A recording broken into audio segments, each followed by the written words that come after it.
कळस घेतला आहे. कळसाचा आपल्याला माप घेऊन घ्यायचं आहे. अंदाजे असं आपल्याला माप घ्यायचं आहे. कळसापासून थोडंसं अंतर ठेवायचं आहे आपल्याला पट्टी करायला. आणि असं आपण हे कापून घेणार आहोत.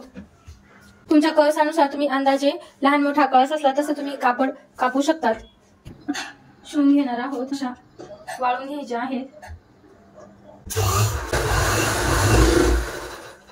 आता आपण प्लेट्स घेऊया. एक सारख्या अशा आपल्याला प्लेट्स घ्यायच्या आहेत. प्लेटा घेतलेल्या आहे आणि क्लचर लावून घेतलेला आहे. आता आपण ह्या ज्या एक एक प्लेटा आहेत या शिवून घेणार आहोत. एक एक असं घेऊन शिवून घेऊया.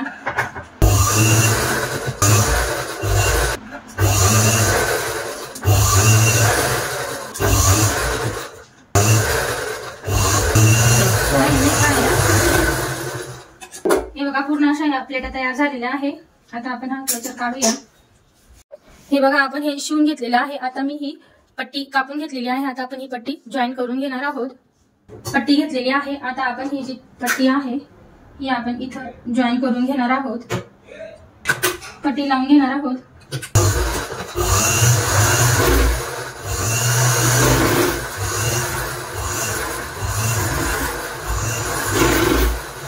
ह्या दोन नॉड अशा शिवून घेतलेल्या आहे. जे एक्स्ट्रा कापड उरलेलं आहे ते आपण थोडं थोडं कट करूया.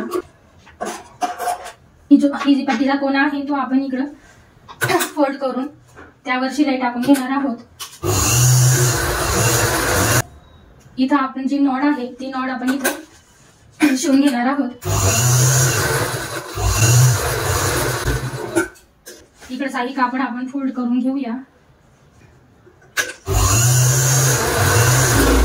ही जी नॉड आहे ही आपण इथं शिवून घेणार आहोत.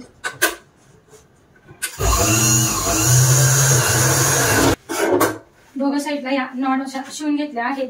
आता आपण हा जो कापड आहे असा फोल्ड करून घेणार आहोत.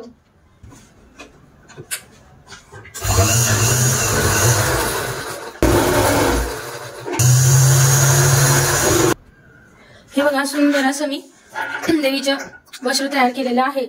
कळसाला छान असं डेकोरेशन करण्यासाठी आपण हे तयार केलेलं आहे. बघा कळस घेतला आहे. कळसाला आपण हे बांधून घेणार आहोत. बघा सुंदर असं आपली ही देवीची सुंदर अशी ही साडी तयार झाली आहे.